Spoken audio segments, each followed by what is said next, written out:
Today, his presentation has the distinguished title, Zed and Zoulders and Zees and Zoes. Are we all ready? Oh, yeah, we're ready for this. And let me finish this muffin. That's good. That's real good. Well, hey, let's get interactive for a second, okay? Yeah. So, we're going to see a show of hands. I'm going to ask you guys a question here. Would you rather have a quilted blanket or a knitted blanket? Now, I won't be making these. You don't want anything I make. I can't quilt or knit. But if they were nice, which one would you rather have? Raise your hand if you'd like a quilted blanket. Okay, I'm seeing a lot of hands for quilt. Okay, raise your hand if you would prefer a knitted blanket. A little less for knitted. I'm thinking quilt is a little more popular, but I don't want to make any blanket statements.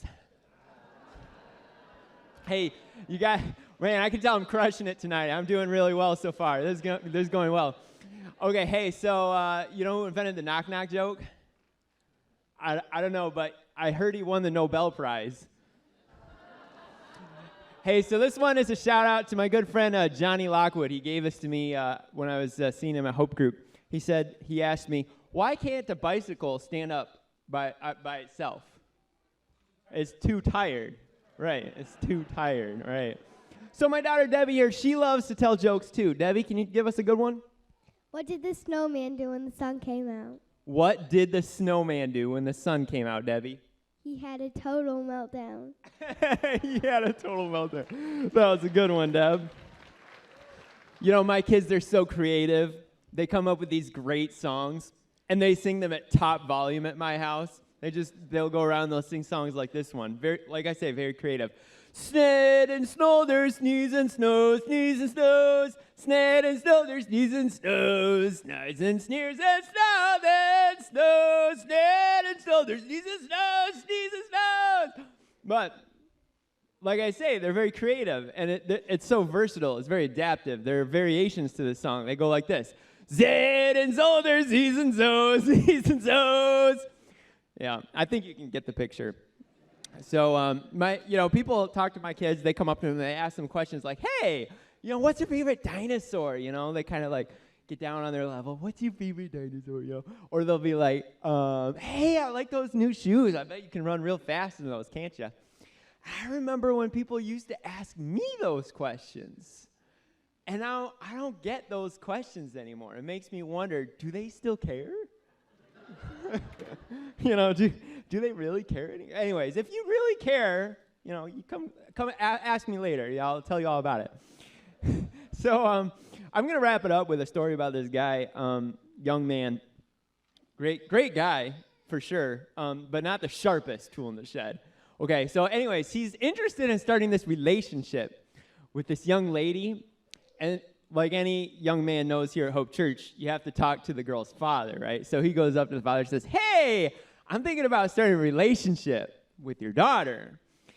And the father, he looks at her and is like, "Well, sonny, can you support a family?" And like I say, this guy, this young man, he is not the sharpest tool in the shed. Okay, so he says, "Well, sir, I wasn't really interested in your whole family, just your daughter." But you know what, though? He must have had something on his going for him, because he ended up marrying that young lady.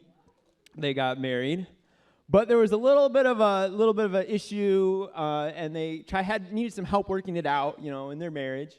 So they decided to find a good Christian counselor to help them work through it, And so the Christian counselor meets with them separately at first, and then sits down with the young man and says, "I've been talking to your wife, and I'm seeing some things, some red flags, some things we could address, make things better." You know what I'm saying?